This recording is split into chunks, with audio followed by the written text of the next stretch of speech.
பட்டிமன்றம் இருக்குதுங்க. இந்த பட்டிமன்றத்தில் இருக்கிற சுவையான கருத்துக்களை நீங்கள் சுவைக்க வேண்டும். எங்களுடைய நடுவர் ஐயா former JDHS joint director of health services doctor Dayanand sir அவர்களை நாங்கள் மேடைக்கு அழைக்கின்றோம். மண்ணின் மைந்தர் அதே போல ஆர்த்தோபெடிஷியன் டாக்டர் மாணிக்ஸ் அவர்களை நாங்கள் மேடைக்கு அழைக்கின்றோம். பீடியாட்ரிஷியன் குழந்தைகள் நல மருத்துவர் டாக்டர் பிரபுசங்கர் அவர்களை நாங்கள் மேடைக்கு அழைக்கின்றோம். எங்களுடைய டாக்டர் சாந்தி மேடம் முன்னாள் ட்ரெஷரர் ஆஃப் IMA அவர்களை மேடைக்கு அழைக்கின்றோம். இப்பொழுது கரண்ட் செக்ரட்டரி இந்திய மருத்துவ சங்கத்தினுடைய dynamic secretary doctor Geethapriya madam அவர்களை நாங்கள் மேடைக்கு அழைக்கின்றோம். Senior gynaecologist and obstetrician. அனைவருக்கும் இனிய மாலை வணக்கம். அனைத்து விழாக்களும் முடிந்து கூட்டம் மெல்ல மெல்ல குறைய ஆரம்பிக்கிறது. அதற்கு முன்பாகவே நமது பட்டிமன்றத்தை முடிக்க வேண்டும் என்று கருத்து தெரிவித்ததின் பேரில் சுருக்கமாக சுவையாக பேச வேண்டும் என்று உறுப்பினர்களை கேட்டுக்கொண்டிருக்கிறோம். உங்களுக்கெல்லாம் ஒரு சின்ன டவுட்டாக இருக்கும், என்னடா மருத்துவர்களை வைத்து பட்டிமன்றமா அப்படின்ற ஒரு சந்தேகம் எல்லாரும் இருக்க தான் செய்யுது. ஆனால் அவங்க பேசுறதுக்கு அப்புறம் தெரியும், இனிமேல் பட்டிமன்றத்தை சாலமன் பாப்பையா வச்சா கூட நீங்கள் பார்க்க மாட்டீங்க, இனிமேல் இவங்க பட்டிமன்றத்தை தான் இனிமேல் பார்ப்பீங்க என்ற கருத்தோடு முதலில் இந்த குழுவில் பேச இருக்கும் இந்த உறுப்பினர்களை உங்களுக்கு அறிமுகம் செய்வதில் நான் கடமைப்பட்டிருக்கிறேன். முதலில் குழந்தைகள் வளர்ப்பில் மிக முக்கியமான பங்கு வகிப்பது பெற்றோர்களா அல்லது ஆசிரியர்களா என்ற மிக அருமையான தலைப்பை இன்று தேர்வு செய்திருக்கிறார்கள். குழந்தைகள் வளர்ப்பு என்பது மிக கடினமான ஒன்று, எல்லாருக்கும் தெரிந்த விஷயம். அந்த காலகட்டங்களிலே கூட்டு குடும்பம் என்ற ஒரு நல்லதொரு கருத்து இருந்த காலகட்டத்திலே குழந்தைகள் தன்னால் வளர்ந்துவிடும். ஒரு தாய்க்கு மினிமம் ஒரு 4-5 குழந்தைகள் இருக்கும், சித்திக்கு ஒரு 4-5 குழந்தைகள். இது கூட்டு குடும்பம். அந்த காலத்தில் ஆர்டிசமே கிடையாது, என்னோட கருத்து இது. அந்த காலகட்டத்திலே ஆர்டிசம் என்று இப்போ எல்லாம் பேசினாங்க, அந்த மாதிரி நிகழ்ச்சி, அது மாதிரி குறைபாடுகள் எதுவுமே இல்லாத காலகட்டங்கள். ஒரு கூட்டு குடும்பம் என்ற நிகழ்ச்சியிலே இருந்து வந்த நேரத்திலே இன்றைய நிகழ்வுகள் மனதிற்கு சிறகு கசப்பாகத்தான் இருக்கிறது. நியூக்ளியர் ஃபேமிலி அப்படின்னு சொல்றாங்க. அதாவது திருமணம் முடிந்தவுடன் 3 மாதத்திற்குள் தனி குடித்தனம் போவது என்பது இப்போது ஃபேஷன் ஆகிவிட்டது. இந்த காலகட்டத்திலே குழந்தைகள் வளர்ப்பது என்பது மிக ஒரு கடினமான காரியம். இந்த சைடில் இருப்பவங்க, எனக்கு வலதுபுறத்தில் இருப்பவர்கள், குழந்தை வளர்ப்புக்கு முக்கிய பங்கு அளிப்பது பெற்றோர்களே என்று பேச இருப்பவர்கள் டாக்டர் பிரபுசங்கர். அடுத்து இல்லை அப்பப்போ மாறிடுவாங்க 2 பேரும், டாக்டர் மாணிக்ஸ், டாக்டர் சாந்தி மேடம். என்னுடைய இடதுபுறம் இருப்பவர்கள் டாக்டர் பிரபுசங்கர், பக்கத்தில் இருக்கவங்க டாக்டர் கீதப்பிரியா. இவங்க என்ன தலைப்பு பேச போறாங்க அப்படின்னா, குழந்தைகள் வளர்ப்புக்கு முக்கிய பங்களிப்பது ஆசிரியர்களே அப்படின்னு சொல்ல போறாங்க. என்னடா அது வித்தியாசமா பேச போறாங்க. இவருக்கு 2 ஆண் பிள்ளைகள், அவர் என்ன பண்ண போறான்னு தெரியல. அடுத்து அந்த அம்மாவுக்கு ஒரு பெண் குழந்தை. உண்மையிலேயே இவர்கள் பொறுப்பு அனைத்தையும் ஆசிரியரை விட்டு விட்டு ஜாலியா இருக்காங்களா இல்லை இவங்களே எடுத்து செய்யறாங்களான்னு சந்தேகம் வரத்தான் செய்யுது. என்ன பேசுவாங்க என்று பார்ப்போம்.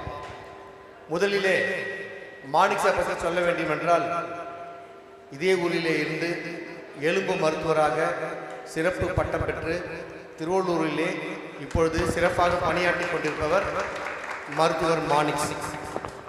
ஸ்டான்லி மருத்துவக் கல்லூரியை படித்தவர். அடுத்து சாந்தி மேடம், இவர்களும் ஸ்டான்லி. அப்போ எல்லாமே சொல்லுவாங்க ஸ்டான்லி ஸ்பிரிட்னா ஜெயராஜ் சார் கை தட்டுறாரு, அது ஸ்டான்லி ஸ்பிரிட்னா தன்னால் வந்துடும் போல்றாரு. இவங்க 2 பேருமே ஸ்டான்லி மருத்துவக் கல்லூரி. எனது இடதுபுறம் இருப்பவர் டாக்டர் பிரபுசங்கர், இவரும் ஸ்டான்லி மருத்துவக் கல்லூரி. நல்லா தான் தந்துங்க சார். இவரும் ஸ்டான்லி மருத்துவக் கல்லூரியிலே படித்தவர். இவர்கள் இருவரும் ஒரே வகுப்பில் படித்தவர்கள். இன்று எதிரும் புதிருமாக அமர்ந்திருப்பது ஆச்சரியமாக இருக்கிறது. அடுத்து பக்கத்தில் அமர்ந்திருப்பவர் அனைவருக்கும் பரிச்சயமானவர் டாக்டர் கீதப்பிரியா. மகப்பேறு மருத்துவர். பூண்டி என்ற பக்கத்தில் இருக்கக்கூடிய சிறிய கிராமத்திலே இருந்து வளர்ந்து பூண்டியிலே பணி செய்து கச்சூரியிலே தான் அவங்க பணி செஞ்சாங்க. அவங்க விநாயகா மிஷன் சேலம் மருத்துவக் கல்லூரியிலே படித்து ஓஜி வந்து நம்ம எக்மோல் இருக்கக்கூடிய கல்லூரியில் முடித்து இப்போ திருவூரில் பணி செய்து கொண்டிருக்கிறார்கள். இவர்கள் தலைப்பு என்ன வைக்கிறாங்க என்று பார்க்கும்போது இவர் மாணிக்ஸ் என்ன சொல்ல போறாரு, குழந்தைகள் வளர்ப்பில் முக்கிய பங்களிப்பு பேரண்ட்ஸ் தான் அப்படின்னு சொல்ல போறாரு. அவர் என்ன சொல்றாருன்னு பார்த்துட்டு இவர்கள் வாதங்களை வைத்து முடிவுக்கு நான் பிறகு வருகிறேன். முதலில் சாந்தி மேடம் அவர்களை அன்போடு பேச அழைக்கிறேன். பட்டிமன்ற தலைப்பு, இன்றைய காலகட்டத்தில் குழந்தைகளை வளர்ப்பது பெரும் பங்கு வகிப்பது பெற்றோர்களா ஆசிரியர்களா? பெற்றோர்களே பெரும் பங்கு வகிக்கின்றனர் என்று பேச வந்துள்ளேன். குழந்தை கருவில் இருக்கும் போதே தாய் சுமக்கின்றாள் அல்லவா? ஆரோக்கியமான உணவும் நல்ல சிந்தனைகளும் இருக்கின்ற தாய் தான் பிறக்கின்ற குழந்தையும் ஆரோக்கியமாக பிறக்க முடியும். அபிமன்யு என்ற காவியத்தில் வரும் கதையெல்லாம் கட்டுக்கதை அல்ல. இப்போது இருக்கின்ற ரிசர்ச்சில் இதையும் சொல்கின்றார்கள். அஸ்திவாரம் பலமாக உறுதியாக இருந்தால்தான் கட்டிடம் எழுப்ப முடியும்.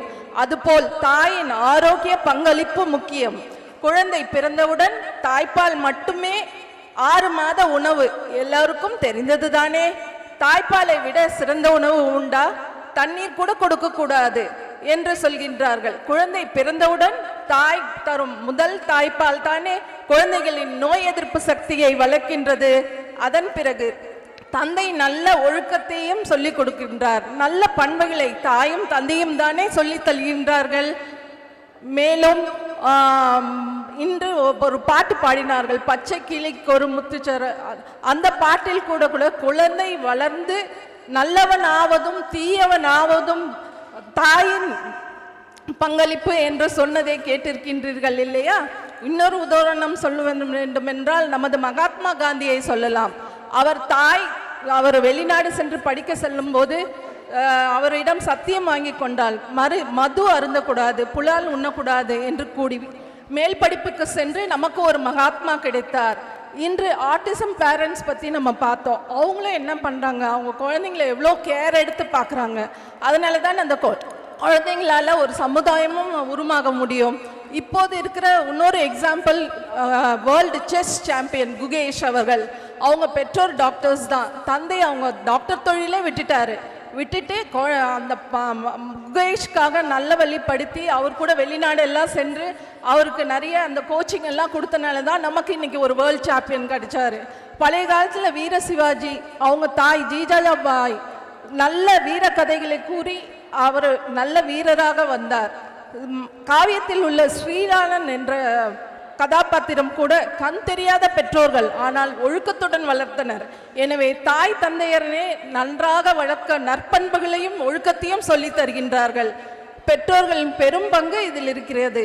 அதனால் குழந்தை வளர்ப்பதில் பெரும் பங்கு அளிப்பவர்கள் பெற்றோர்களே என்று சொல்லி விடைபெறுகிறேன். நன்றி, வணக்கம். நல்ல அருமையா பேசியிருக்காங்க. இந்த அம்மா தாய்ப்பால் கொடுத்தால் மட்டுமே குழந்தைகள் சிறப்பாக வளர்ந்துவிடும் என்ற கருத்திற்கு என்ன பதில் சொல்ல வருகிறார்கள் என்று இந்த மகப்பேறு மருத்துவர் கீதப்பிரியாவை அன்போடு அழைக்கிறோம்.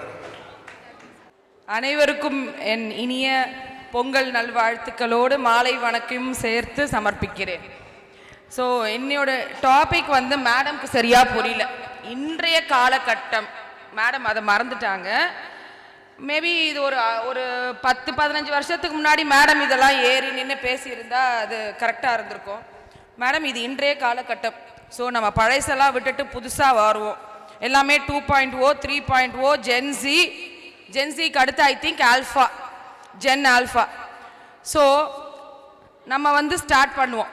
செல்வத்துள் செல்வம் செவிச்செல்வம் அச்செல்வம் செல்வத்துள் எல்லாம் தலை என்ற வள்ளுவர் வாக்கிக்கிணங்க நம்மளை ஒரு நல்ல பேரண்டிங் அப்படிங்கிற முறையில் இருந்து எப்போ நம்ம நல்ல சான்றோனா மாறுறோன்னா அதுக்கு ஒரே ஒரு விஷயம் மட்டும்தான் பாசிபிள். நல்ல டீச்சர். உங்கள் பையனை நீங்கள் டாக்டர் ஆக்கிட்டு சான்றோனா ஆக்கிட்டு அந்த மாதிரி சொல்கிறாங்க நான் தான்ட்டு. ஸ்டான்லின் போது எல்லா ஸ்டான்லியன்ஸும் கை தட்டினாங்க. எதுக்காக? அந்த மெடிக்கல் காலேஜ் அதில் இருக்கிற அவங்களுடைய ஆசிரியர்கள் அங்கே அவங்க என்ஜாய் பண்ண அவங்களுடைய யூஜி பீரியட். ஆமாம் தானே ஜெயராமன் சார்? கண்டிப்பாக ஓட்டு எங்களுக்கு. சரிங்களா? ஸோ நம்ம வந்து என்னதான் அதாவது பேரண்ட்ஸ் வந்து அஸ் அ பேரண்ட் என்னோட ரோல், என்னோட குழந்தைய நான் பெற்றுக்கிட்டேன், வளர்க்கலாம். ஸோ 3 months வந்து நம்ம குறைஞ்சது 3லேருந்து 6 மாதம் தாய்ப்பால் கொடுக்க தான் சொல்கிறோம். எத்தனையோ காரணங்களால் நிறைய தாய்மார்களால் தாய்ப்பால் கொடுக்க முடியாமல் போகலாம். அதனால் அந்த குழந்தை வளராமல் போகிறதில்ல. ஸோ நமக்கு இப்போ நிறைய ஆர்டிஃபிஷியல் மெத்தட்ஸ், அதே தாய்ப்பாலை ரிசம்பிள் பண்ணுற ஃபார்முலா ஃபீட்ஸ் என்ற ஃபீட்ஸ் வந்தாச்சு. மேடம் இதெல்லாம் சும்மா ஓகேங்களா? நம்ம வந்து எப்படி இருந்தாலும் ஆஸ் அ பேரண்ட் வந்து நம்மளுடைய பொறுப்புகளுங்கிறது சிலது உண்டு. ஆனால் நம்ம வந்து நம்மளுடைய குவாலிட்டி டைம் நம்ம ஸ்பெண்ட் பண்ணுறோமான்னு பார்த்தோம்னா கண்டிப்பாக கிடையாது. மேடம் நீங்களும் ஒரு டாக்டர், நானும் டாக்டர். மாணிக் சார் கூட சொல்வார் மேடம் அதெல்லாம் கிடையாதுன்ட்டு. கிடையவே கிடையாது. அவர் வந்து பார்த்தீங்கன்னா இப்போ 8 மணிக்கு கேஸ் வச்சுக்கிட்டு அவரோட குவாலிட்டி டைமை வந்து எங்கள் வீட்டில் ஸ்பெண்ட் பண்ணிட்டு இருக்கிறாரு. இப்போ போனால் கேஸுக்கு போவார், மனுஷன் சாப்பிடுவார், தூங்குவார். பிள்ளை படிச்சுதான்னு தெரியுமா? ஸ்கூலுக்கு போச்சான்னு தெரியுமா? +2 பேச்சுலர் வாழ்க்கை தான் வாழ்ந்துட்டு இருக்காரு பாவம். ஒத்துக்கிட்டீங்களா தலைவரே? அதே தான். அதனால பேரண்ட்ஸ்க்கு வந்து ஆஸ் அ பேரண்ட் என் குழந்தை மீது என்னோட பாசம் வருவது இயல்பு.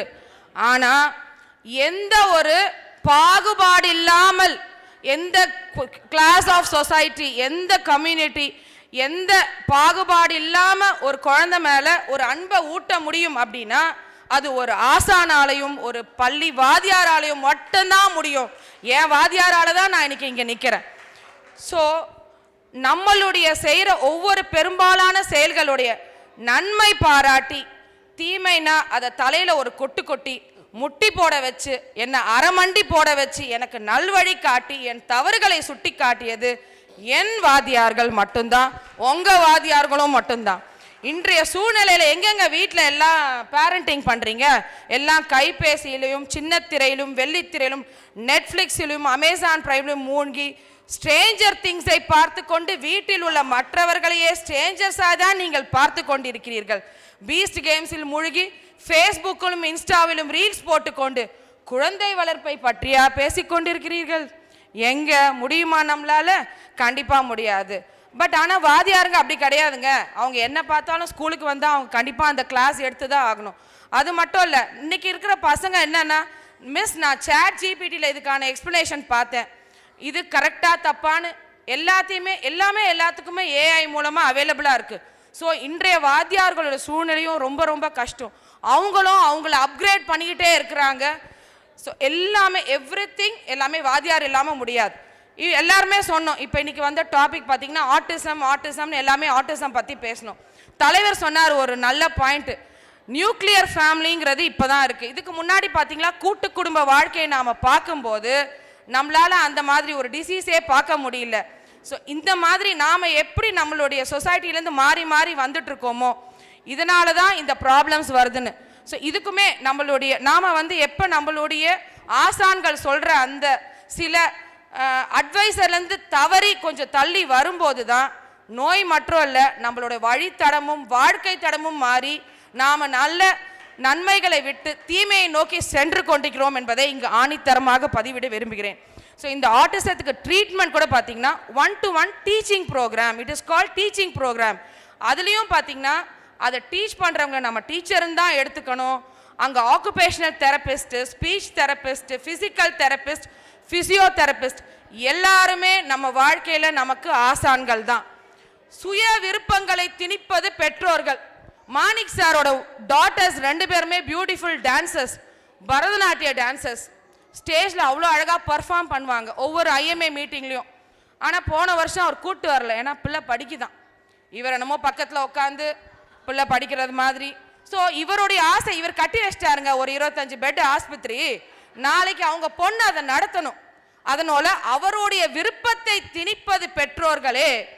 இதை வந்து இண்டிவிஜுவல் உங்களுடைய உண்மையான திறமையை அறிந்து அதை முயற்சி பண்ணி உங்ககிட்ட இண்டிவிஜுவல் டேலண்ட்ஸை கண்டுபிடிச்சு உங்களோட கற்பனை திறன், கிரிட்டிக்கல் திங்கிங்னு சொல்லுவோம், ப்ராப்ளம் சால்விங் கெப்பாசிட்டின்னு சொல்லுவோம், பிரிட்ஜிங் த கேப்னு சொல்லுவோம், சோஷியல் ஸ்கில்ஸ்ன்னு சொல்லுவோம். இதெல்லாம் சும்மா வந்துடாதுங்க. நான் சொன்ன இந்த 4மே வரணும்னா உங்களுக்கு நல்ல வாத்தியார் தேவை, வாத்தியார் தேவை, ஆசிரியர் தேவை, ஆசான் தேவை.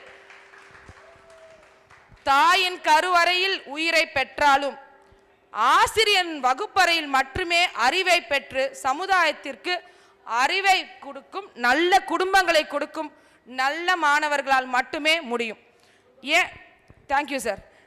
இப்போ இதெல்லாம் இல்லைன்னா இப்போ ப்ரீ ஸ்கூல்ஸ் நம்ம வீடு தெருங்களே பாருங்க, எத்தனை ப்ரீ ஸ்கூல்ஸ் வந்துருச்சு, எத்தனை ப்ளே ஸ்கூல்ஸ் வந்துருச்சு. அப்படி பெற்றோர்கள் தான் ரொம்ப முக்கியம்னா எல்லாருமே 1.5 வயசு குழந்தைய 2 வயசு குழந்தையும் ப்ரீ ஸ்கூல்லையும் ப்ளே ஸ்கூல்லையும் கொண்டு போய் விட்டுட்டு வேலைக்கு போகிறாங்க. எல்லாருமே வேலை செய்ய வேண்டும் என்ற நிர்பந்தத்துக்கு நம்ம தள்ளப்பட்டிருக்கோம். நியூக்ளியர் ஃபேமிலிஸ் வந்தாச்சு, மாமியார் மாமனார் இல்லை பார்த்துக்கிறதுக்கு. ஸோ குழந்தைகள் வளரதே வாதியார்க கிட்ட தாங்க.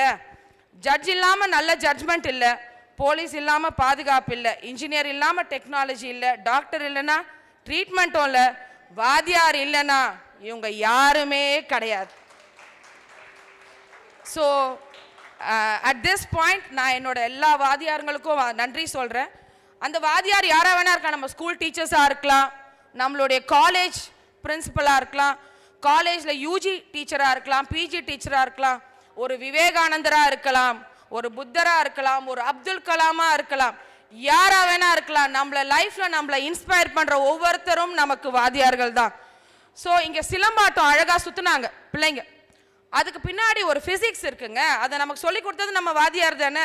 சுற்றும் போது அந்த லாஸ் ஆஃப் மோஷன்னால தான் தம்பி அதை சுற்றும் போது அவ்வளோ அழகாக நம்ம எல்லாருமே கை தட்டணும். அதை பார்க்கும்போது எனக்கு என்னோட ஃபிசிக்ஸ் வாதியார் சொல்லி கொடுத்த லாஸ் ஆஃப் மோஷன் தாங்க ஞாபகம் வந்தது. இப்போ நான் பேசும்போதுமே எனக்கும் உங்களுக்கும் ஒரு பாண்டிங் வருது அப்படின்னா நமக்குள்ள கெமிஸ்ட்ரி ஒத்து போகுதுன்னு தானேங்க அர்த்தம். எப்படி வரப்போகுது பாருங்க சார். வரட்டும் சார், வரட்டும் சார். பூண்டியில் பிறஞ்ச என்னோட மண்ணை நான் வணங்கி, திருவள்ளூர் என்னை செதுக்கிய என்னோட சென்டான் ஸ்கூலை நான் வாழ்த்து சொல்லி, இயல்பான தமிழ் மொழியில் என்னை இயலை செய்து நடைமொழியில் நயனமாய் நயக்க வைத்து, பூ பெய்தும் பூமங்கங்களையும் தங்கமாய் தாரகமாய் ஜொலிக்கும் தாய்மார்களையும் நோய்களையும் வைத்தியனாய் என்னை வலுக்க செய்த என்னோட ஒவ்வொரு ஆசிரியர்களுக்கும் என் வாழ்க்கையை நான் சமர்ப்பிக்கிறேன். இன்றைய இளைஞனே, ஆசிரியரை அவமதித்தாய், ஆசானை அருவருத்தாய், சாட் ஜிபிடியை நம்பினாய், ஜெமினி ஏஐயை கை கூட்டினாய், டேட்டிங் ஆப்பில் மோகித்தாய், லிவிங் டுகெதரில் சிலாகித்தாய், வாழ்க்கையே போதையாய், போதையே வாழ்க்கையாய், நீயும் உன்னோடு சேர்ந்து என் சமுதாயமும் இன்று மூழ்கி கொண்டிருக்கிறது. விழித்துக்கொள், ஒரு ஆசான் உன் பக்கத்தில் இருக்கிறான், கை கொடுக்க, கையை பிடி, என்னோடு வா. தேங்க்யூ. மிக அருமையான கருத்துக்களை வச்சிருக்காங்க.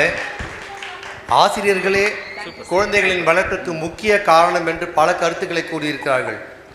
அவர்கள் கூறிய கருத்து ஏற்றுக்கொள்ள வேண்டிய கருத்து. இந்தம்மா பயங்கரமாக பேசி ஒரே கைத்தட்டு வாங்கிட்டு போயிட்டாங்கல்ல.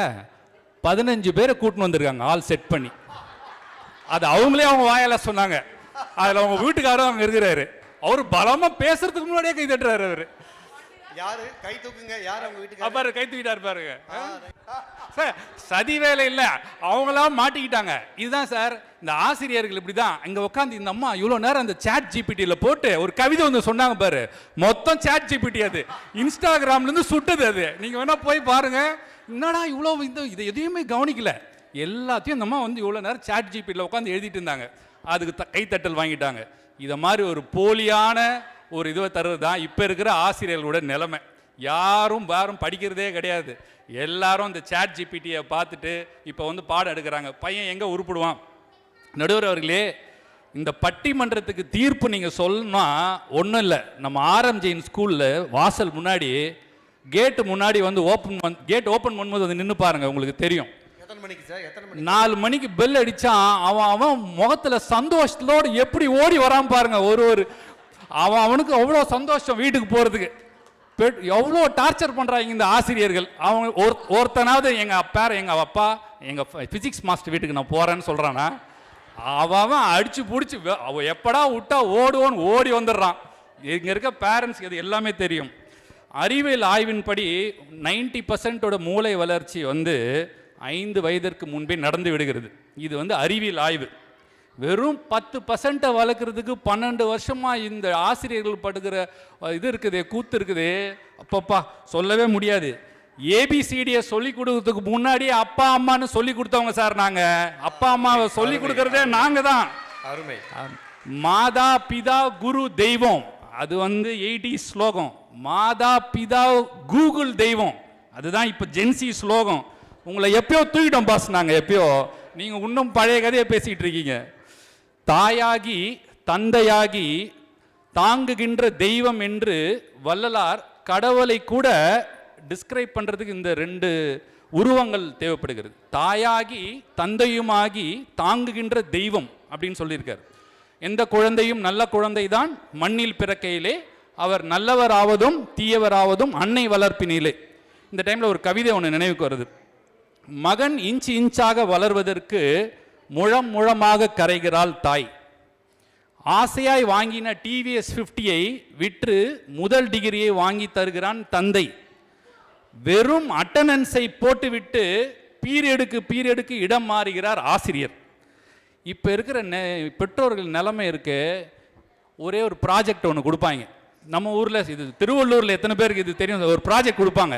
அவன் என்ன பண்ணுவான், வீட்டில் சண்டே 9 மணிக்கு சொல்லுவான், அப்பா நாளைக்கு ப்ராஜெக்ட் இருக்கு அப்படின்வான். அது என்ன ப்ராஜெக்ட்னா, பச்சை கலர் சார்ட்டில் சிகப்பு கலர் ஸ்டிக்கர் ஓட்டணும் அப்படின்வான்.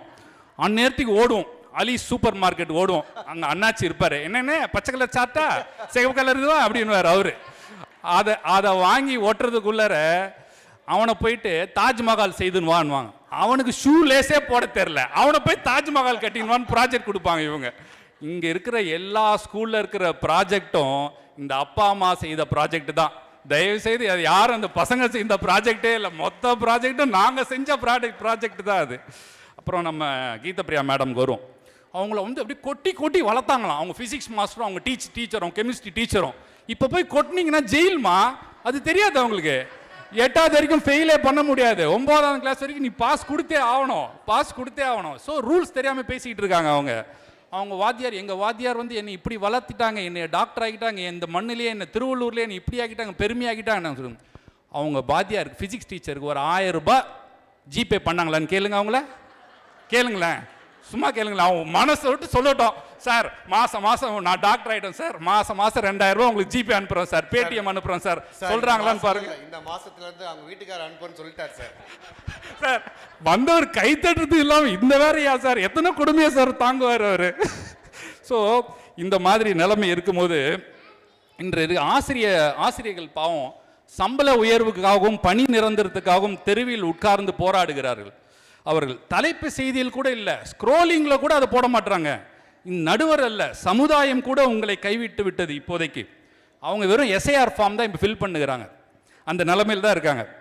ஒரு பையன்கிட்ட போய் எந்த பண்டிகைடா உனக்கு ரொம்ப பிடிக்கும்னு கேட்டால் அவன் பொங்கல் தான் அப்படின்றான். ஏன்டா அப்படின்னா, அதுக்கு தான் 4 நாள் லீவ் விடுவாங்க சார் அப்படின்றான். ஸோ அந்த அளவுக்கு பசங்க இந்த ஸ்கூலை இப்போ ரொம்ப வெறுக்கிறாங்க. சம்பளம் வாங்கிட்டு பிள்ளைகளை வளர்த்தால் அவர் ஆசிரியர். நாம் சம்பாதித்ததை அனைத்தையும் பிள்ளைக்கு கொடுத்து வளர்ப்பவர் தான் பெற்றோர். அருமை அருமை. ஃபீஸை மட்டும் நீங்கள் கொஞ்சம் லேட்டாக கட்டி பாருங்க, அந்த அன்பின் வெளிப்பாடு தெரியும். வகுப்பை விட்டு அல்ல, ஸ்கூலை விட்டே துரத்திடுவாங்க. கல்வி என்பது இன்று வியாபாரமாகிவிட்டது. ஜிம்னாஸ்டிக்ஸு, ஸ்விம்மிங்கு, ஸ்கேட்டிங்னு ஒரே ஹோட்டல் மெனு மாதிரி கொடுக்குறான். அட்மிஷன் போனால் சார் இதில் இவ்வளோ கட்டணும், அதில் அவ்வளோ கட்டணும், இதில் இவ்வளோ கட்டணும் அப்படின்றான். ஸோ அந்த மாதிரி இன்னைக்கு இருக்க ஸ்கூல் அட்மிஷன்ஸ்லாம் பயங்கர எக்ஸ்பென்சிவாக மாறிவிட்டது. ஆசிரியர்களுக்கு பிள்ளைகளை வளர்ப்பது ஒரு வேலை, ஆனால் பெற்றோர்களுக்கு அது வாழ்க்கை. நீங்கள் 9 to 4 தான், நாங்கள் 24/7. அது தெரிஞ்சுக்கோங்க. முத்துக்குமார் ஒரு கவிதையில் ரொம்ப மிக அழகாக சொல்லியிருப்பார். என் தகப்பன் சாமி மீது ஏறி சாமியை பார்த்தேன், என் தகப்பன் சாமி மீது ஏறி சாமியை பார்த்தேன் என்று. ஜாமெட்ரி பாக்ஸ் எடுத்து வராததால் வெளியே நிற்க சொன்னேன், கணித ஆசிரியருக்கு தெரியாது நான் டிஃபன் பாக்ஸையும் எடுத்து வரவில்லை என்று. இந்த மாதிரி ஒரு அருமையான கவிதை கேட்டால் அந்த பெற்றோருடைய வளர்ப்பு எப்படி இருக்குன்றது தெரியும். இப்போ எல்லாம் இருக்கிற ஆசிரியருக்கெல்லாம் தகுதி தேர்வுன்னு ஒன்று வைக்கிறாங்க. எத்தனை பேருக்கு அது தெரியும் தெரில. ஒரு பையன் சொல்கிறான், டே இனிமேல் அந்த ஃபிசிக்ஸ் டீச்சர் நான் உன்னைய ஃபெயிலே பண்ண முடியாது. ஏன்டா அப்படின்னா, நேற்று வச்ச தகுதி தேர்வில் அவரே ஃபெயிலு அப்படின்றாங்க. அந்த மாதிரி இன்னொருத்தன் சொல்கிறான், டே அவரை ஃபெயில் பண்ணால் அவருக்கு ஜெயில் அப்படின்றான். ஆசிரியர்கள் நிலைமை இன்று மிகவும் பரிதாபமான நிலைமையில் உள்ளது. எல்லோரும் கூட முதல் ஹீரோ பார்த்தீங்கன்னா அவங்களோட அப்பா அம்மா தான். டாக்டர் பிரபுசங்கரோட பையனை கேளுங்க, அவர் நீட் ஆஸ்பிரண்ட் படிச்சிட்டு இருக்கான். எங்கள் அப்பா மாதிரி நான் ஒரு பெரிய பீடியாட்ரிஷியன் ஆகணும் அப்படின்னு சொல்லிட்டு படிச்சுட்டு இருக்கான் அவன். அதே மாதிரி கீதப்பிரியா மேடம், அவங்க ஒரே பொண்ணு வச்சுன்னுக்கிறாங்க, கண்டிப்பாக டாக்டர் தான், அதுக்கான ட்ரைனிங்லாம் போயின்னு இருக்குது. இருந்தாலும் அவங்க வந்து சொல்லிப்பாங்க, நாங்கள் வந்து என் பையனை வந்து டாக்டர் ஆக்குறோன்னு சொல்லிட்டு. ஏன் யாராவது சொல்கிறாங்களா? அவங்களுடைய அப்பா அம்மாவை பார்த்து வளர்ந்த பிள்ளைகள் இன்று என்ன, அவங்க தாய் தந்தை மாதிரியே ஒரு ஹீரோவாக, ஒரு பயங்கரமான ஒரு மெஜஸ்டிக்காக இந்த ஊரில் நம்ம எல்லாருக்கும் சர்வ் பண்ணணும்னு ஒரு மனப்பான்மை வருது. அதை யார் கொடுக்குறா? இந்த அப்பா அம்மா ஒரு இன்ஸ்பிரேஷனாக இங்கே மாறி விடுகிறார்கள். அதை பார்த்து தான் அந்த பிள்ளைகள் வளர்கிறாங்க. ஸோ அதனால தான் அவங்க யாரும் நான் என்ன ஃபிசிக்ஸ் டீச்சர் மாதிரி அவன் ஃபிசிக்ஸ் டீச்சர் ஆகணும்னு சொல்கிறது இல்லை, கெமிஸ்ட்ரி டீச்சர் ஆக மாதிரி கெமிஸ்ட்ரி டீச்சர் ஆகணும்னு யாருமே சொல்கிறது இல்லை. அவங்க அப்பா அம்மா என்ன ஒரு ஸ்டேட்டஸில் இருக்காங்க, அதுக்கு உண்டான அங்கீகாரத்தை அவர்கள் இப்போவே அதை புரிஞ்சுக்கிறாங்க. அதனால் அந்த ஸ்டேட்டஸ் வந்து நாங்கள் இப்போவே நாங்கள் வந்து எங்கள் அப்பா மாதிரி ஆகணும்னு அப்படி விரும்புகிறாங்க. ஸோ இதில் இந்த உலகத்தில் ஒரே ஒரு இன்வெஸ்ட்மெண்ட் மட்டும்தான் எப்போவுமே ரிட்டர்ன் வராதுன்னு தெரிஞ்சு கூட அதில் இன்வெஸ்ட் பண்ணுறாங்க. லாஸ் வந்தால் கூட எக்ஸிட் ஆப்ஷனே கிடையாது. அதுதான் பெற்றோர் செய்யும் குழந்தை இன்வெஸ்ட்மெண்ட். என்ன நடக்க போகுதுன்னு தெரியாது, பட் குழந்தைங்களுக்காக எல்லாரும் இன்வெஸ்ட் பண்ணிகிட்டே தான் இருக்கிறோம். அந்த குழந்தை நம்ம பின்னாடி நம்மளை பார்த்துப்பானா அப்படின்லாம் இல்லை, அவன் ஒரு சமுதாயத்தில் நல்ல மகனாக வளரணும், நல்ல ஒரு பொறுப்பான பிள்ளையாக மாறணும்னு எல்லோரும் நினைக்கிறாங்க. முடிவாக இன்றைய இணைய வழி கல்வி அனைத்து பெற்றோர்களையும் ஆசிரியர்களாகிவிட்டது. எல்லாம் சாட் ஜிபிடியில் கூகுளில் எல்லாமே வருது. ஸோ யாரும் ஆசிரியரை நம்பி இன்றைய காலகட்டத்தில் யாருமே இல்லை. ஒழுக்கம், மனித நேயம், தன்னம்பிக்கை, மகிழ்வான வாழ்வு, ஆரோக்கியம், உணவு, பணம் சேமிப்பு இன்று பிள்ளைகளுக்கு அனைத்தையும் கற்றுத்தருவது பெற்றோர்களே என்று கூறி நல்லதொரு தீர்ப்பை வழங்குமாறு நடுவரை கேட்டுக்கொண்டு விடைபெறுகிறேன். நன்றி, வணக்கம். நல்ல ஒரு அருமையான கருத்தை வச்சிருக்காரு மாணிக்ஸு. கடைசியாக மிரட்டிட்டும் போயிருக்கார். நல்ல ஒரு தீர்ப்பை வழங்குமாறு நடுவரை கேட்டுக்கொள்க. என்னன்னு சொன்ன தெரியல. இவர் கேட்ட கேள்விகளுக்கு பதில் கொடுக்க பிரபுசங்கர் அன்போடு அழைக்கிறேன். மாசில் வீணையும் மாலை மதியமும் வீசு தென்றலும் வீங்கில வேனிலும் மூசு வண்டரை பொய்கையும் போன்றதே ஈசன் எந்தன் இணையடி நீழலே என இறைவனை வணங்கி, எட்டு திக்கும் முரசு கொட்டும் ஏற்றம் தந்து ஒளிர வைக்கும் தொன்மையான எம்மொழி இளமைக்குன்றா இனிய மொழி எம் தாய்மொழி தமிழ்மொழி என தாய்மொழிக்கு வணக்கம் சொல்லி, அவையின் முன்னே அமைந்திருக்கும் சிறப்பு விருந்தினர் மற்றும் பெரியோர்களையும், அவையின் மீது அமர்ந்திருக்கும் நடுவரையா அவர்களையும் மற்றும் மருத்துவர்களையும் இந்த நேரத்திலே வணங்கி, ஏறக்குறைய 3 மணி நேரம் ஆனாலும் தித்திக்கும் தமிழை சுவைத்தே தீர்வேன் என்று இங்கு அமைதியாக அமர்ந்து இந்த பட்டிமன்ற நிகழ்வை கண்டுகளித்து எங்களுக்கு உற்சாகமும் தந்து கைத்தட்டல்களும் தந்து எங்களை உற்சாகப்படுத்தி கொண்டிருக்கும் அனைத்து பொதுமக்களுக்கும் ஆசிரியர்களுக்கும் இந்த நேரத்திலே நன்றியும் வணக்கத்தையும் தெரிவித்துக் கொள்கிறேன். பேசி சென்ற டாக்டர் மாணிக்ஸினுடைய நண்பர் பேசி செல்லும்போது ஒன்றை அவர் தப்பாக புரிந்து கொண்டு இந்த பட்டிமன்றத்திற்கு வந்திருக்கிறார் என்று நினைக்கின்றேன். குழந்தையை நீ தான் வளர்க்கணும், நீ பெத்த நீ தான் வளர்க்கணும்.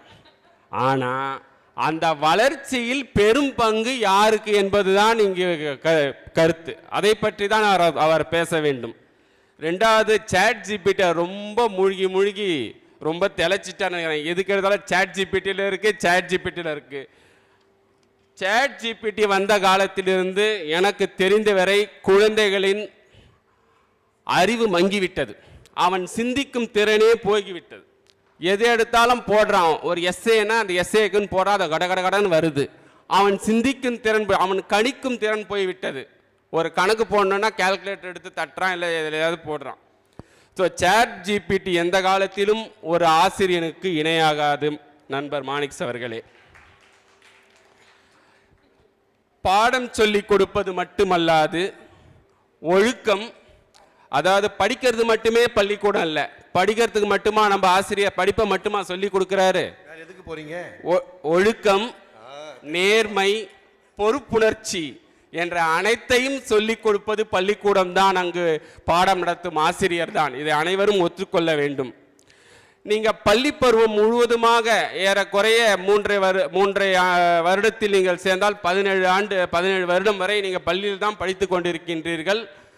இந்த 14-15 வருடத்தில் வாரத்தில் 6 நாள் பள்ளி தான்.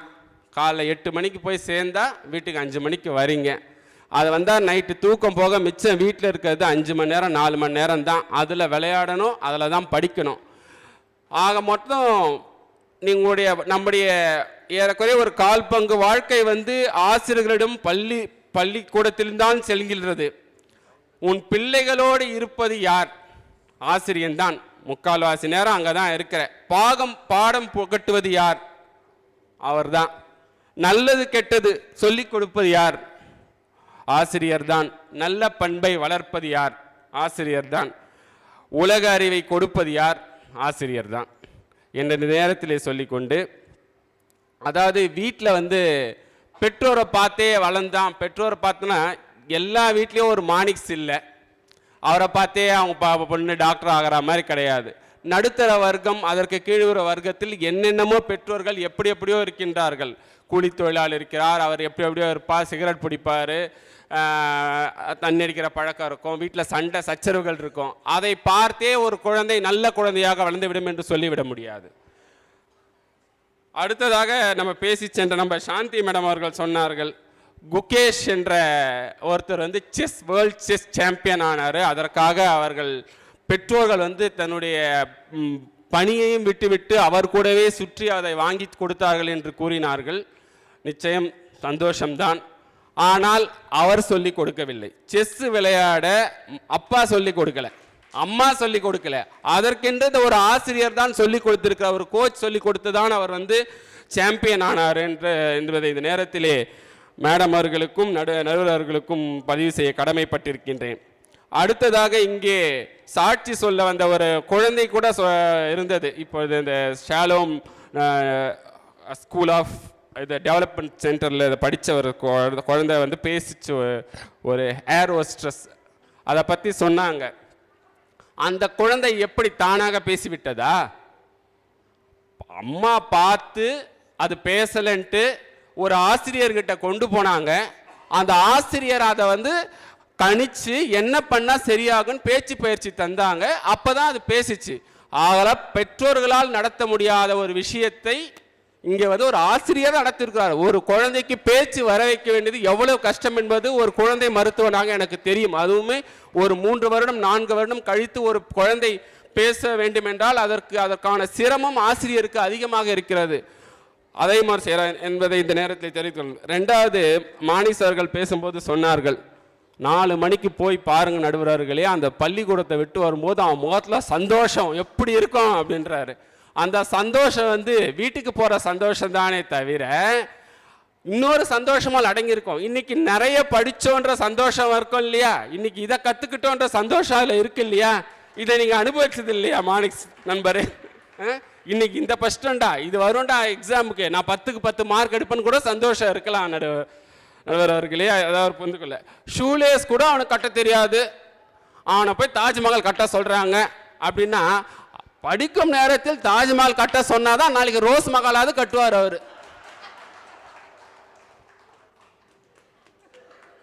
உங்களுக்கு இன்னொரு விஷயத்தை சொல்லிக்கொள்ள விரும்புகிறேன். நம்ம நடுவரையா பற்றி சொல்லணும்னா உண்மையிலே சொல்லப்போனால் ஒரு சிறந்த பேச்சாளர், நல்ல நிர்வாகி. அவருடைய நிர்வாகத்தில் நம்முடைய அரசு மருத்துவமனை பல்வேறு உச்சங்களை தொட்டது என்பதை நேரத்திலே பதிவு செய்ய கடமைப்பட்டிருக்கின்றேன். ஆனால் அவர் அந்த வேலை சம்பந்தப்பட்ட விழாக்களுக்கு தவிர என்னை பொறுத்த வரையில், அதாவது குடும்ப விழானா போயிடுவார், கல்யாணத்துக்கு கூப்பிடுறியா போயிடுவார், வேறு ஏதாவது விஷயங்கள்னா அவராகவே கூப்பிடாமல் போயிடுவார். மற்றபடி ஒரு எந்த மீட்டிங் கான்ஃபரன்ஸ் ஒரு கெட் டுகெதர்னா வரவே மாட்டார். ஆனால் பள்ளி விழா அப்படின்னு கூப்பிட்டா எந்த நேரம் கிளினிக்கை மூடிட்டு கூட அந்த டிஆர்பிசிசி ஸ்கூலில் கரெக்டாக உட்காந்துருவார். பல வருடம் நான் சில வருடங்கள் என்னால் முடியாமல் போயிருக்கோம். வருடம் அந்த ஆசிரியர்கள் ஒன்று கூடும்போது அவர்களை பற்றி பெருமையாக பேசுவது, அவர்களை பற்றி அவர்களுடைய நினைவுகளை நினைவு கூறுவது எல்லாம் பக்கவாக ரொம்ப அழகாக பேசுவார். அவர் என்னை அடித்தார், அதனால தான் நான் படித்தேன், அதனால தான் நான் டிஆர்பிசி ஸ்கூலில் ஏறக்குறைய அவர் தான் வந்து 2வது மருத்துவராக அந்த காலத்திலே ஃபஸ்ட்டு அந்த ஸ்கூலில் இருக்கும்போது வந்தவர். அவர் ஏன் வந்தேன் எப்படி வந்தேன் என்பது ஆசிரியர் தான் வந்தார் என்பதுக்கு அவர் தான் சான்று. அவர் வாயாலே பல மீட்டிங்கில் சொல்லியிருக்கிறார். மறைமுகமாக என்னை வந்து நிர்பந்தத்துக்கு உள்ளாக்குகிறார்.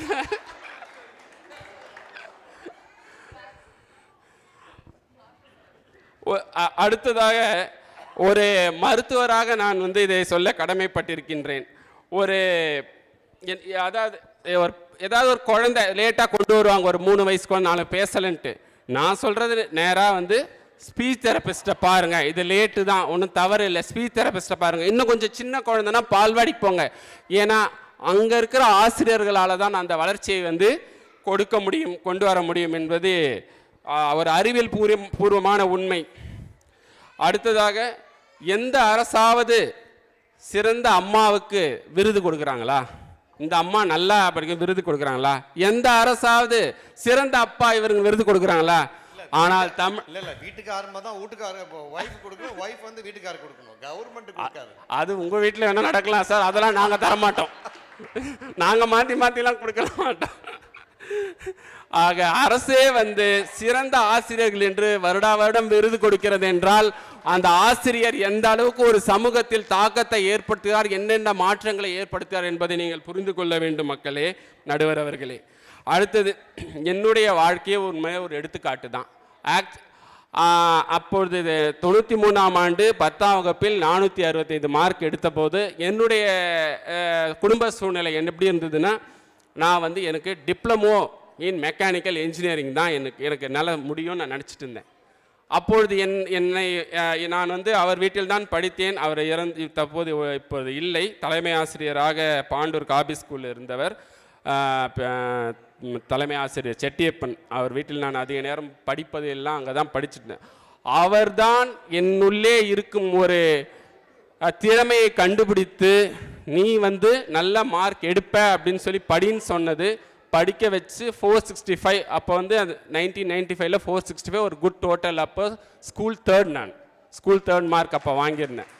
அப்பொழுது அவர் சொன்னது, நீ இதே மாதிரி படித்தனா நீ மெடிசின் போவ, டாக்டராக வாய்ப்பு இருக்குது அப்படின்னு சொல்லி எங்கள் பாட்டியிடம் வந்து என்னை படிக்க வைத்த பாட்டியிடம் வந்து கூறி, இவரை வந்து நீங்கள் டிப்ளமோலாம் எங்கள் பாட்டி ரெடி பண்ணிட்டாங்க, முருகப்பா பாலிடெக்னிக் தான் நீ அப்படின்னு நிறுத்தி அந்த அட்மிஷனை நிறுத்தி +2 படிக்க வச்சு இன்றைய பொழுதில் இந்த நேரத்தில் இந்த மேடையில் இருந்து ஒரு மருத்துவனாக பேசிக் கொண்டிருக்கின்றால் அதற்கு அந்த ஆசிரியர் தான் காரணம். அடுத்ததாக, இதோட சின்ன விஷயத்தை சொல்லிட்டு ஒரு பெரிய விஷயத்தை சொல்லாமல் இருக்க முடியாது. உங்களுக்கெல்லாம் தெரியுமா என்று தெரியவில்லை, அரசியல் சாசனம் தந்த மாமேதை அம்பேத்கர் அவருடைய உண்மையான பெயர் பார்த்தீங்கன்னா அம்பா வடேகர். அப்போ அம்பேத்கர்ன்றது யார் அப்படின்னா அவருடைய ஆசிரியர் மகாதேவ் அம்பேத்கர் என்ற ஆசிரியர் இவர் மீது கொன்ற பற்றினால் அவருடைய அறிவை பார்த்து அவருடைய பெயரை இவருக்கு சூட்டினார். அந்த மாதிரி இவர் ஆசிரியர் கண்டுபிடிச்சு ஒரு அரசியல் மாமேதியை உருவாக்கிறார் என்பது இந்த நேரத்திலே சொல்ல கடமைப்பட்டுகிறேன். அதே போல்தான் அப்துல் கலாம் ஏவுகணை நாயகன் மறைந்த நம்முடைய ஜனாதிபதி அப்துல் கலாம் ஐயா, அவர் ஏவுகணை விட உந்துதலாக இருந்ததே வந்து அவருடைய வாத்தியார் தான் சிவசுப்பிரமணிய ஐயர். அவர் வந்து ஏவுகணை எப்படி வந்து விடணுன்றதை வந்து பாடம் எடுத்த போது அந்த பாடத்தினால் ஈர்க்கப்பட்டு நாமும் இதை கண்டிப்பாக செய்ய வேண்டும் என்று அவர் விஞ்ஞானியாக மாறியதே அந்த வாத்தியாருடைய உந்துதல் தான், அவர் எடுத்த பாடம்தான். இப்படி பெரிய பெரிய மாமேதைகளையும் அரசியல் சாசனம் தந்த பெரியவர்களையும் உருவாக்கியவர்கள் ஆசிரியர்களே இந்த நேரத்திலே பதிவிட்டு நம்முடைய நடுவர் அவர்களுடைய வாழ்க்கையும் எடுத்துக்கொண்டு அவரை நினைவு கூர்ந்து ஆசிரியர்கள் தான் ஒரு குழந்தையின் வளர்ச்சியை மாற்ற முடியும் என்ற தீர்க்கமாக முடிவை நீங்கள் வழங்க வேண்டும் என்று கேட்டுக்கொண்டு வாய்ப்பளித்தமைக்கு நன்றி கூறி விடைபெறுகிறேன். வணக்கம். மாணிக் ஐயா அவர்கள் சொன்னதற்கு அருமையான பதிலடி கொடுத்திருக்கிறார். உண்மை, இன்றைய இருக்கின்ற கால சூழலிலே குழந்தை வளர்ப்பு என்பது மிக கடினமான காரியம். நான் ஏற்கனவே கூறியது போல தனி நியூக்ளியர் ஃபேமிலி கூட்டு குடும்பம் என்ற நிலைமை மாறிவிட்டது. அதனால தான் இந்த ஆட்டிசம் என்ற விஷயங்கள் அந்த காலத்தில் இல்லை. நாங்கள் படிக்கின்ற காலத்திலே இன்றைய காலகட்டத்தில் இருக்கின்ற ஒரு மாடர்னான school, play school, chat GPT, Facebook, குக்கரில் ட்விட்டர், இது மாதிரி விஷயங்கள் தரணுமா ஸ்பிண்டலா இல்லை, எனக்கு உண்மையிலே தெரியாது. எனக்கு வந்து ஃபேஸ்புக் இல்லை சார். நிறைய பேர் கேட்பாங்கன்னா சார் ஃபேஸ்புக்கில் எனக்கு இருக்கிற ஃபேஸ் போதுங்க, ஃபேஸ்புக்கே வேண்டாம், அதில் எதுக்கு பிரச்சனை, இல்லாத பிரச்சனை வம்பாயிட போகுது. இருக்கிற காலகட்டத்தில் உண்மையிலேயே வந்து குழந்தைகள் வளர்ப்பு மிக கடினமான காரியம். பெற்றோர்களா அல்லது ஆசிரியர்களா? நாங்கள் படிக்கின்ற காலத்திலே இவங்க சொன்ன மாதிரி இவங்களும் சொன்ன மாதிரி கண்ணை விட்டு விடு, நீங்கள் தோலை மட்டும் உரிச்சிருங்க சார், குழந்தைங்க நல்லபடியாக படிக்கணும் அப்படின்னு அந்த காலத்தில் சொன்னதுனால தான் இன்றைய நாங்கள் இந்த 4 பேர், இந்த 5 பேர் இந்த மேடையில் உட்காந்துருக்கோம். அது உண்மையான கருத்து, மாற்று கருத்து இல்லை. அந்த காலத்தில் பார்த்திங்கன்னா ஸ்கூல் சேர்க்கறதுன்றது வந்து என்ட்ரன்ஸ் எக்ஸாம் அப்படின்ற ஒரு விஷயமே எங்களுக்கு தெரியாது.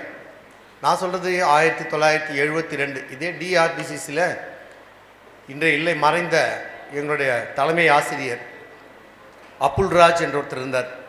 அவர் எப்போ அட்மிஷன் சேர்ப்பாருன்னா 6ஆம் கிளாஸ் அட்மிஷன் பாருங்கள், ஒரு புக் எடுப்பார். புக் எடுத்தோடனே சதுவு அப்படின்னு, அவர் தெலுங்கு, அவர் சதுவு அப்படின்னுவார். அதில் என்ன சும்மா 2 இங்கிலீஷ் வார்த்தை படித்தோன்னா ஓகே அட்மிஷன் போட்டு சீல் போட்டு கொடுத்துருவாங்க. ஃபீஸ் எவ்வளோ கட்டணும் அப்படின்னு பார்த்தீங்கன்னா நம்ப முடியாத விஷயம், 10 ரூபாய் 50 பைசா. 10 ரூபாய் 50 பைசா. ஒரு டீ இன்றைக்கி கடையில் 20 ரூபா ஒரு டீ சார். என்ன சார் 10 ரூபா 50 பைசா? 6வது 7வது 8வது 10 ரூபா 50 பைசா. 9வது 10வது 11வது 21 ரூபா. என்ன அப்படி டபுள் ஆகிட்டான்னு அன்றைய பெற்றோர்கள் அப்போவே பள்ளிக்கூடத்திற்கு வந்து சண்டையிட்ட காலம். அந்த காலகட்டத்தில் இருந்து வந்தவர்கள் நாங்கள். இன்றைக்கு நிறைய விஷயங்கள் பேசினாங்க, இந்த சைடு நிறைய விஷயங்கள் பேசினாங்க. உண்மையில் சில விஷயங்களுக்கு பதில் கூற முடியாது. கவிஞன் கேட்கிறான், கொடி அசைந்ததும் காற்று வந்ததா, காற்று வந்ததால் கொடி அசைந்ததா? பதில் சொல்ல முடியாது. பருவம் வந்ததால் காதல் வந்ததா, காதல் வந்ததால் பருவம் வந்ததா? பதிலே சொல்ல முடியாது. இவர்களுக்கு 2 பேருக்கு வச்ச வாக்குவாதங்கள், தலைப்பு பார்த்திங்கன்னா கஷ்டமான விஷயங்கள். 2 கண்களிலே எனக்கு எந்த கண் ரொம்ப பிடிக்கும், வலது கண்ணா இடது கண்ணா?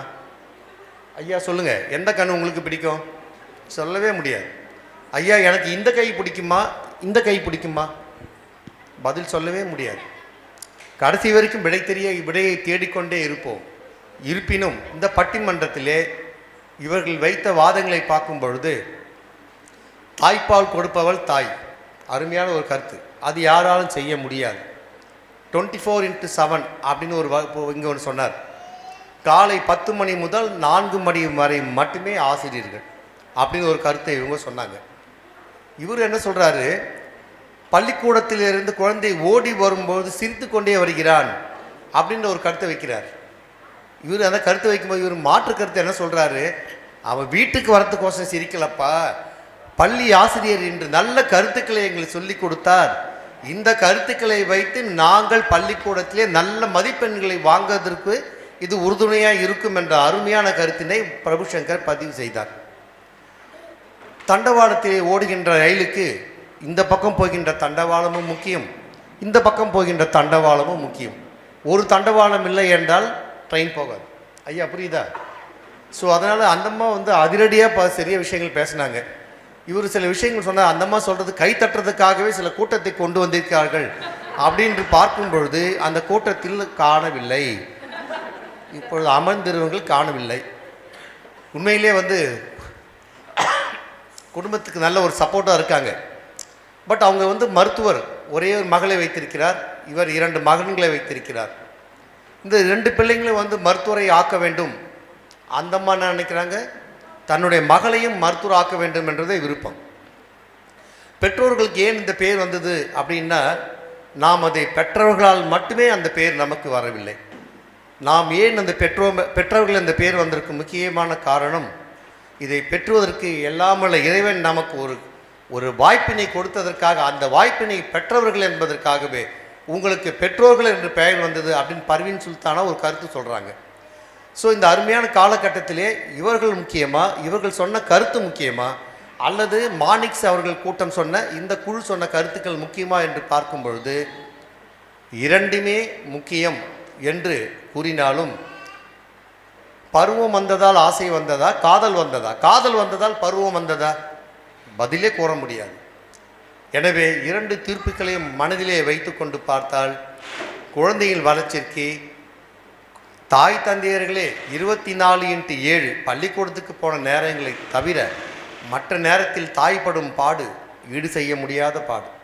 ஆசிரியர்களும் நமக்கு உடந்தையாக இருந்தாலும், ஆசிரியர்கள் தான் நாங்கள் 5 பேரும் இங்கே அமர்ந்து இருந்தாலும், கண்டிப்பாக தாய் தந்தையர் இல்லை என்றால் நாம் இந்த நிலையை அடைந்திருக்க முடியாது என்ற கருத்தினை பதிவு செய்து மிக அருமையாக பேசிய இரண்டு குழுக்களுக்கும் வாழ்த்தினை கூறி, இனி வரும் காலங்களில் பிரேமையா கவனிக்கவும், இனி வரும் காலங்களில் இவர்களை மாற்றி மாற்றி போட்டு உட்கார்ந்து அருமையான கருத்துக்களை பதிவு செய்கிறார் என்று கூறிக்கொண்டு, நடுவிலே ஒரு சிந்து பாடினார் நமது பிரபுசங்கர் ஐயா அவர்கள். இவர் எந்த நிகழ்ச்சிக்கும் வரமாட்டார், இவர் எங்கேயும் வரமாட்டார் அப்படின்னு நெய்ஸாக அப்படி வாழைப்பழத்திலே ஊசி ஏற்றினார். நியாயமான விஷயம். அந்த பிள்ளைகள் இளம் பிள்ளைகள் ஓடுகின்ற பாம்பை மெதிக்கின்ற வயது. நமக்கு இப்போ தான் ரிட்டையர் ஆகி கிட்டத்தட்ட 6-7 வருஷம் ஆச்சு. இப்போ தான் குடும்பத்தோடு ஒன்று சேர்ந்துருக்கோம். அந்த காலகட்டங்களிலே காலை 7 மணிக்கு ஜிஹெச்குள்ளே போனோம் அப்படின்னா ஈவினிங் வரத்துக்கு மணி எப்படியும் 3-4 ஆகிடும். எந்த நேரத்தில் கலெக்டர் கூப்பிடுவாரோ, எந்த நேரத்தில் டிஎம்எஸ் ஃபோன் பண்ணுவாரோ அப்படின்ற எண்ணங்கள் மனசுலே இருக்கும். மனைவி ஃபோன் கூட எடுக்க மாட்டோம், ஃபோன் கூட பக்கத்துலேயே வச்சுருப்போம்.